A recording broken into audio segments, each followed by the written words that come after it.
এবার দেখুন, আমরা তো কেউ ইন্টারনেটকে ব্লক করতে পারবো না, বিজ্ঞান টেকনোলজি তার মতো করে এগোবে। এখানে একটাই কথা বলার থাকে যে এই এসে যখন গেছে এটাকে নিয়ে চলতে হবে, কিন্তু সত্যি মানে this is a art killing thing in every perspective. মানে ইন্টারনেট আর সোশ্যাল মিডিয়া এ কিন্তু সব অর্থেই পৃথিবীর যাবতীয় শিল্পের আদতে ক্ষতিই করেছে। লাভ করেনি আমি বলছি না, অনেক কিছু হয়েছে। আমি আজকে বসে 4টে অ্যাপ থেকে পৃথিবীর সমস্ত রিমার্কেবল পেন্টিংস দেখতে পারি। হুম, আমি আজকে ইউটিউবে ঢুকে ভিভালডি থেকে শুরু করে ওয়াগনার, বিটোফেন, মোৎসার্ট থেকে শুরু করে রবীন্দ্রসঙ্গীত থেকে শুরু করে কোন কুষ্টিয়াতে এখন কে কোন লোকগান গাইছেন, আই ক্যান কনজিউম এভরিথিং। এটা একটা প্রাপ্তি।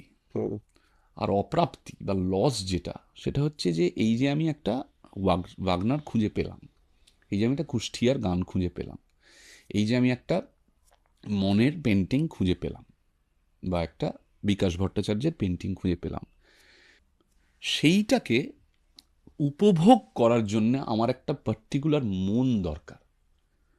ইন্টারনেট সেটা নষ্ট করে দিয়েছে।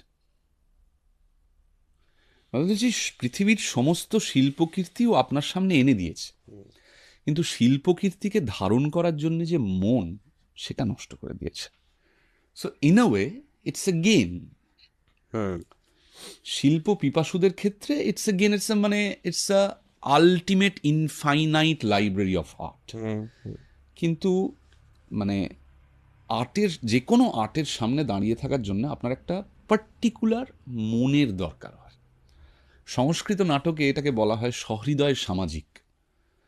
ওরা যখন লিখছেন যে ভরতের নাট্যশাস্ত্র, যে দর্শক কেমন হবে, কোন দর্শককে আমরা ভালো বলবো, তখন লেখা হচ্ছে যে সহৃদয় সামাজিক। এবার তার বর্ণনা দেওয়া আছে যে সহৃদয় সামাজিক দর্শক কেমন হবে, মানে তাকে বিরাট কিছু করতে হবে না। এই কথাটা যে সহৃদয়, যে আমি যখন একটা শিল্প উপভোগ করতে যাব, আমার মধ্যে যেন একটা হৃদয় জেগে থাকে।